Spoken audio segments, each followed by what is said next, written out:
Hello students, आज की इस वीडियो में हम करेंगे electric field intensity due to two thin infinite parallel sheets of charge. इसके लिए मान लेते हैं हमारे पास एक शीट ए है और एक शीट बी है और दोनों ही शीट हमारे पास पॉजिटिवली चार्ज्ड है। अब जो सीट ए है उसके लेफ्ट का जो रीजन उसको हम फर्स्ट रीजन मान लेते हैं, इनके बीच का सेकंड रीजन और बी के राइट में जो है वो थर्ड रीजन हो जाता है। इनकी जो इलेक्ट्रिक फील्ड इंटेंसिटी है वो आउटवर्ड की डायरेक्शन में है और जो सेंटर के अंदर अप्लाई हो रही है उसकी डायरेक्शन होगी E1 और E2। ठीक है। अब हम मान लेते हैं कि जो ए और बी हैं हमारे पास, ये दोनों की दोनों इनफाइनाइट प्लेन चार्ज शीट हैं जो एक दूसरे के पैरेलल लगी हुई हैं।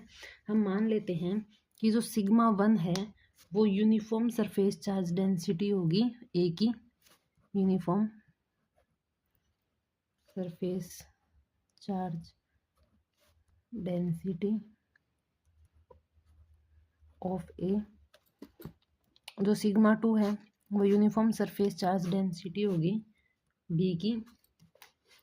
जो E1 और E2 हैं ये इलेक्ट्रिक फील्ड इंटेंसिटी होंगी,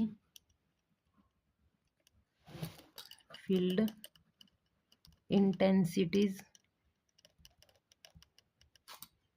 of A and B respectively. Okay. जो E1 है ये हमारा इक्वल होगा सिग्मा 1 अपॉन 2 एप्सिलॉन नॉट और E2 है वो हमारा इक्वल होगा sigma 2 upon 2 epsilon not. Okay. अब यहाँ पर हम अगर ये जो हमारे पास जो फर्स्ट सेकंड और थर्ड रीजन है इनकी अगर अरेंजमेंट को देखते हुए अगर हम इनके ऊपर सुपरपोजिशन प्रिंसिपल लगाते हैं नेट फील्ड इंटेंसिटी निकालने के लिए, तो हमें जो फील्ड होगा, जो फील्ड हमारे पास लेफ्ट टू राइट होगा उसको हम पॉजिटिव लेंगे और जो राइट टू लेफ्ट होगा उसको हम नेगेटिव लेंगे। यानी कि लेफ्ट टू राइट का जो फील्ड होगा इलेक्ट्रिक फील्ड वो हमारे पास पॉजिटिव होगा और राइट टू लेफ्ट का जो फील्ड होगा उसको हम नेगेटिव लेंगे। ओके। अब मान लेते हैं कि हमारे पास जो सिग्मा 1 है वो ग्रेटर देन सिग्मा 2 से और ग्रेटर देन है 0 से।